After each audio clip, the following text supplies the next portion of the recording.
Guys, welcome back to my YouTube channel. അപ്പോൾ ഇന്നത്തെ എൻ്റെ വ്ളോഗ് എന്താണെന്ന് വെച്ചാൽ, കുറേ പേർക്ക് ഡൗട്ട് കാണുമല്ലോ ആക്ടിവിറ്റി പോയിന്റ്സ് നമുക്ക് എങ്ങനെ ഒബ്റ്റെയിൻ ചെയ്യാം. അപ്പോൾ നിങ്ങൾക്ക് ആക്ടിവിറ്റി പോയിന്റ്സ് ഒബ്റ്റെയിൻ ചെയ്യാനുള്ളൊരു മാർഗ്ഗമാണ് കോളേജ് ആർട്സ് ഫെസ്റ്റ് അല്ലെങ്കിൽ ടെക് ഫെസ്റ്റ് എന്നൊക്കെ പറയുന്നത്.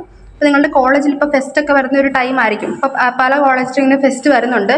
ഇപ്പം കുറേ കോളേജിലൊക്കെ നമുക്ക് പുറത്തുനിന്നുള്ള സ്റ്റുഡൻസ് കയറാൻ പറ്റും. അപ്പം ഇപ്പം നിങ്ങൾക്ക് അറിയാം, ഇപ്പം NIT കാലിക്കറ്റ്, അപ്പോൾ അങ്ങനത്തെ കോളേജൊക്കെ ആകുമ്പോൾ നമുക്ക് പോയി പാർട്ടിസിപ്പേറ്റ് ചെയ്യാമല്ലോ. അപ്പം അങ്ങനത്തെ ടെക് ഫെസ്റ്റിലും ആർട്സ് ഫെസ്റ്റിലും ഒക്കെ പോയി പാർട്ടിസിപ്പേറ്റ് ചെയ്യുവാണെങ്കിൽ നമുക്ക് ആക്ടിവിറ്റി പോയിന്റ്സ് ഗെയിൻ ചെയ്യാൻ പറ്റും. ഇപ്പം നമ്മുടെ കോളേജിൽ തന്നെ നമ്മളൊരു പ്രോഗ്രാമിന് കയറി നമുക്ക് പ്രൈസ് കിട്ടുവാണെങ്കിൽ ഏകദേശം 5 to 15 റേഞ്ച് വരെ നമുക്ക് ആക്ടിവിറ്റി പോയിന്റ്സ് കിട്ടും. ഇപ്പോൾ ഒരു കാര്യം പറയാം, എൻ്റെ ആക്ടിവിറ്റി പോയിന്റ്സ് ഇപ്പോൾ SATലെല്ലാം കയറ്റി എനിക്ക് ആക്ടിവിറ്റി പോയിന്റ്സ് 100 കംപ്ലീറ്റ് ആയത് ആർട്സ് ഫെസ്റ്റിൻ്റെ മാത്രം പ്രൈസ് വെച്ചിട്ടാണ് എനിക്ക് ആക്ടിവിറ്റി പോയിന്റ്സ് 100 ആയത്. അപ്പം 4 വർഷത്തെ ഞാൻ ആർട്സിന് കൂടുതൽ കയറുന്ന ഒരു ടൈപ്പാണ്. അപ്പം ഈ 4 വർഷത്തെ എൻ്റെ കോളേജിലെ ആർട്സിൻ്റെ മാത്രം പ്രൈസ് വെച്ചിട്ടാണ് എനിക്ക് ആക്ടിവിറ്റി പോയിന്റ്സ് കംപ്ലീറ്റ് ആയത്. അപ്പോൾ ഇങ്ങനെ ആർട്സ് റിലേറ്റഡ് ആയിട്ടുള്ള കാര്യങ്ങൾക്കൊക്കെ ഇൻട്രസ്റ്റ് ഉള്ളവരാണെങ്കിൽ നിങ്ങളുടെ കോളേജിലെ ഫെസ്റ്റ് നിങ്ങൾക്ക് അറ്റൻഡ് ചെയ്ത് അതുവഴി നിങ്ങൾക്ക് ആക്ടിവിറ്റി പോയിന്റ്സ് ഗെയിൻ ചെയ്യാൻ പറ്റും. അതായത് ഇപ്പോൾ ഫസ്റ്റ് പ്രൈസ് അത് കുറച്ച് ഹൈലൈറ്റഡ് ഇവൻ്റ് ആണെങ്കിൽ അതിന് 15 പോയിന്റ്സ് വരെ കിട്ടും ആക്ടിവിറ്റി പോയിന്റ്സ്. അല്ലെങ്കിൽ ഒരു 5 to 10 വരെ 5 to 15 വരെ വേരി ചെയ്യും. തേർഡിന് എനിക്ക് തോന്നുന്നു 5 ഒക്കെയാണ് ആക്ടിവിറ്റി പോയിന്റ് കിട്ടുന്നത് തേർഡ് പ്രൈസിന്.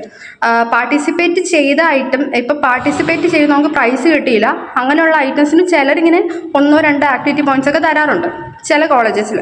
അപ്പോൾ നിങ്ങൾക്ക് ആർട്സ് ഫെസ്റ്റിന് കയറുന്നതിനോട്ട് ഇങ്ങനെ ആക്ടിവിറ്റി പോയിന്റ്സ് ഒബ്റ്റെയിൻ ചെയ്യാൻ പറ്റും. പിന്നെ നിങ്ങൾ വേറൊരു കോളേജിൽ പോയി ചെയ്യുവാണെങ്കിൽ അതിന് 5 to 20 വരെ ആക്ടിവിറ്റി പോയിന്റ്സ് കിട്ടാനുള്ള സാധ്യതയുണ്ട്. ഇപ്പം നിങ്ങൾ അത് നല്ല കുറച്ച് കോളേജാണ്. ഇപ്പോൾ NIT IIT പോലത്തെ കോളേജിലൊക്കെ പോകുവാണെങ്കിൽ നിങ്ങൾക്ക് നല്ല രീതിയിൽ ആക്ടിവിറ്റി പോയിന്റ്സ് സ്കോർ ചെയ്യാൻ പറ്റും. ഇപ്പോൾ ഈ ടെക് ഫെസ്റ്റിന് പോയാൽ ആക്ടിവിറ്റി പോയിന്റ്സ് നല്ല രീതിക്ക് കിട്ടും. ആർട്സ് ഫെസ്റ്റിനെക്കാട്ടിലും കൂടുതലാണ് ടെക് ഫെസ്റ്റ് അറ്റൻഡ് ചെയ്യുമ്പോൾ കിട്ടുന്നത്. അപ്പോൾ മാക്സിമം നിങ്ങൾ പറ്റുന്നതൊക്കെ പരിപാടിക്കൊക്കെ അറ്റൻഡ് ചെയ്യാൻ നോക്കുക.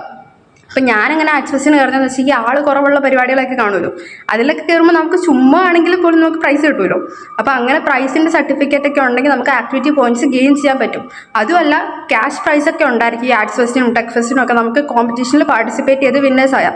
അപ്പോൾ ഈ ഒരു ടൈം എന്ന് പറയുന്നത് ഇപ്പം ആർട്സ് ഫെസ്റ്റും ടെക് ഫെസ്റ്റും ഒക്കെ നടക്കുന്ന ഒരു ടൈമാണ്. അപ്പോൾ മാക്സിമം എല്ലാവരും പാർട്ടിസിപ്പേറ്റ് ചെയ്യുക. ഞങ്ങളുടെ കോളേജിലെ ഇവൻറ്റ്സ് ഞാൻ കമ്മ്യൂണിറ്റി ടാബിൽ പോസ്റ്റ് ചെയ്യാം. ഇൻട്രസ്റ്റ് ആയിട്ടുള്ളവരെല്ലാവരും ജോയിൻ ചെയ്യാം. അപ്പം ഇന്നത്തെ എൻ്റെ വ്ളോഗ് ഇത്രയേ ഉള്ളൂ. അപ്പോൾ ഇതുപോലത്തെ അപ്ഡേറ്റ്സ് നിങ്ങൾക്ക് കേൾക്കാൻ ഇഷ്ടമുണ്ടെങ്കിൽ please to like, share and subscribe my YouTube channel guys and keep supporting. By.